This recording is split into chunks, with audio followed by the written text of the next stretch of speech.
Dear students, let us learn nomenclature of coordination compounds in today's class. So when you name coordination compounds, the cation name should come first and then anion name, just like simple salts like sodium chloride. Cation name first and then anion name. So the cation may be complex ion or anion may be complex ion, or both cation and anion may be complex ion in coordination compounds. So when you name complex ion, the ligand name should come first and then metal name. Okay, so when you name ligands, the ligand, if the ligand is anionic ligand or negative ligand, the ligand name should end with O. Okay, so for example, chloride, bromide, iodide, these are all anions which can act as ligand. So when you name these anions in the ligand, so it should end with O. Chloro, bromo, iodo, hydroxo, etc. Similarly, sulfato, nitrato, nitrito, etc. Okay, so when the anionic ligands are named, the name of the ligand should end with O. Okay, so next is naming neutral ligands. So when you name neutral ligands, the name of the molecule itself can be used as ligand name. Example, ethylene, diamine and pyridine. This is the general name for the ligand. This is the general name which can itself acts used as a ligand name. Okay, however, some special names are given for some molecules. Example, water, ammonia, carbon monoxide. So water is named as aqua in coordination compounds, and ammonia as amine, and carbon monoxide as carbonyl. So after naming the ligand, the central metal atom or ion is named. So oxidation state of the metal in the complex is given in the form of Roman numerals in parenthesis following the metal name. So when you name complex cation, so the ligands are named first, and if you have more than one type of ligand in a complex ion, then alphabetical order has to be followed. Similarly, if you have more than one ligand of same type, then the prefixes di, tri, tetra, etc. are used before each type of ligand.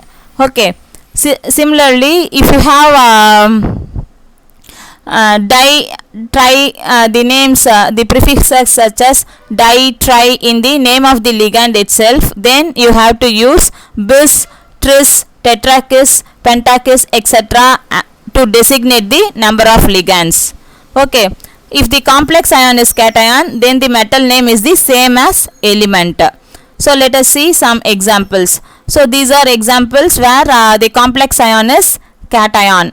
Okay, so in the first example, you have ammonia as ligand and water molecule as ligand. So these ammonia and water molecules are given special names as aqua and amine, as we have already seen. So when you name the ligand, when you name the complex ion, then you have to use the special names. Okay, so the name of the complex ion would be triamine, triaqua, chromium, and oxidation state of the metal within the parenthesis. Okay, 3 Roman numeral, you have to use the Roman numeral. Okay, then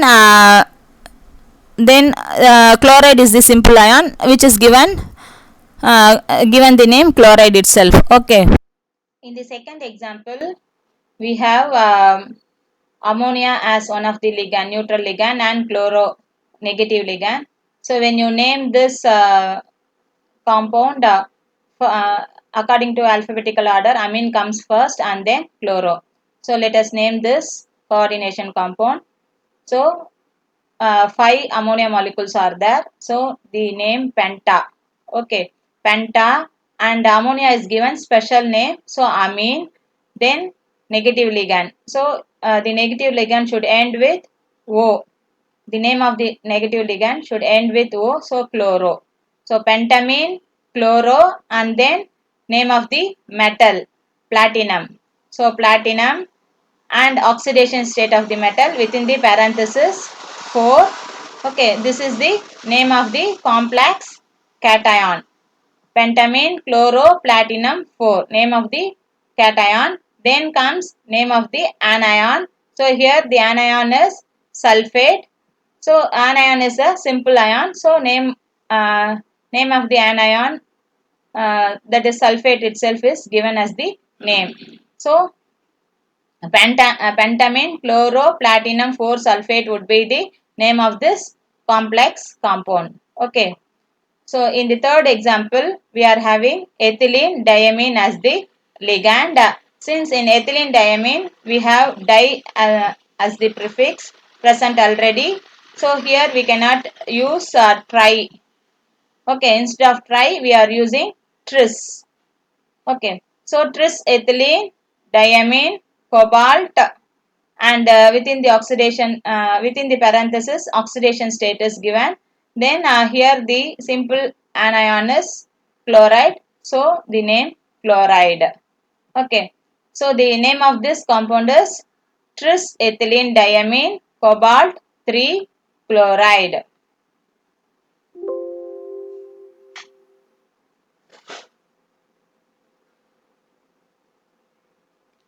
While naming the complex anion, if the complex ion is anion, then suffix ate has to be added with the metal name. So in case of some metals, the Latin names are used in the complex anions. Okay, for example, in the case of iron, instead of ionate, we would be using ferrate. Similarly, in the case of silver, we would be using argentate. In the case of tin, we will be using stannate. Okay, so some cases Latin names are used instead of normal names. Okay, general names. Um, Let us see some examples of naming of anionic complexes. So here in the first case, uh, in the first example, we have potassium, that is cation, and the complex ion is the anion. Okay, so first the name of the cation, so potassium, then the name of the anion, complex ion. So when you name the complex ion, ligand name first and then metal name. So ligand name, when you name the ligand, here we are having 6 ligands. So hexa, and cyanide is the negative ligand. So the name of the ligand should end with O. So hexacyano. Then name of the metal, since it is a anionic complex, metal name should end with Ate. So ferrate, and then oxidation state of the metal within the parenthesis. So the name of this complex, the name of this complex is potassium, cation name, then anion name hexacyanoferrate 2. Okay, so let us see one more example. So in the second example, we have two types of two ligands, cyano and chloro, and we have 5 cyano and then chloro. So alphabetical order has to be followed. So first we are naming the cation, sodium. So cation is the simple ion. So the general name itself is given, sodium. Then anionic complex has to be named. So when you name the anionic complex, ligand name first and then metal name. So when you name the ligand, alphabetical order, then you have to use the prefix, that is number of ligands, presence of number of ligands. So chloro and 5 cyano groups present. So we are naming as penta. Okay, penta cyano. So chloro and cyano. So chloro is also a negative ligand and cyano is also a negative ligand. So the name of the ligand ends with O. Okay. Here again, the name of the ligand end with O. So chloropentascyanoferrate. Since it is an anionic complex, the metal name should end with ATE. So ferrate, and here iron, the oxidation state of iron is 3. So within the parenthesis Roman numeral 3 is given. So the name of this complex compound is sodium chloropentascyanoferrate 3. Okay. So in the third example, the cation is ammonium ion. So name of the cation ammonium, and then the anionic complex. So when you name the anionic complex, we have to follow alphabetical order. So first comes chloro, and we have two chloro groups. So dichloro, then difluoro, and since it is an anionic complex, the name of the metal should end with ATE. So nickelate, and the oxidation state of the nickel in this complex is 2. So Roman numeral 2 is used here. Okay, so when the name of the complex compound would be ammonium dichlorofluoronickelate 2. So now let us see how to name neutral compounds. When you name the neutral compound or non-ionic complexes, the rules of naming the complex cation is followed. Okay, neutral or non-ionic complexes are given only one word name, whereas in the case of complex compounds, we have two names, that is name of the cation and name of the anion. So in the case of neutral or non-ionic complexes, we would be giving only one word name. Okay, let us see some examples. The first one is nickel carbonyl, general name. So here it is named as tetracarbonyl nickel, and within the parenthesis the oxidation state of the metal. So here we are giving the name of the metal itself, nickel. Okay, so as we name cationic complexes, as we name the metal in the cationic complexes, here also we are naming, we are giving the name of the metal itself. Okay, so tetracarbonyl nickel, and oxidation state of the metal within the parenthesis.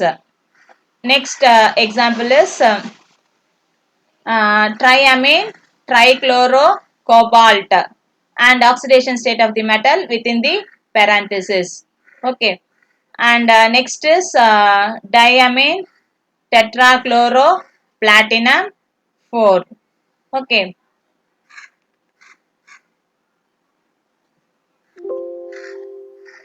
so when you name the coordination compounds, first you have to name the cation, then the anion. So when you name the complex ion, ligands are named first according to the alphabetical order, and then the name of the metal. And after naming the ligand, central metal atom or ion is named. Then oxidation state of the metal has to be given in parenthesis using Roman numerals. Then simple ions can be named with the general names. So these things you have to keep in mind when you name the coordination compounds. I hope this video will be useful for you to name the coordination compounds. I hope you have understood better. Thank you.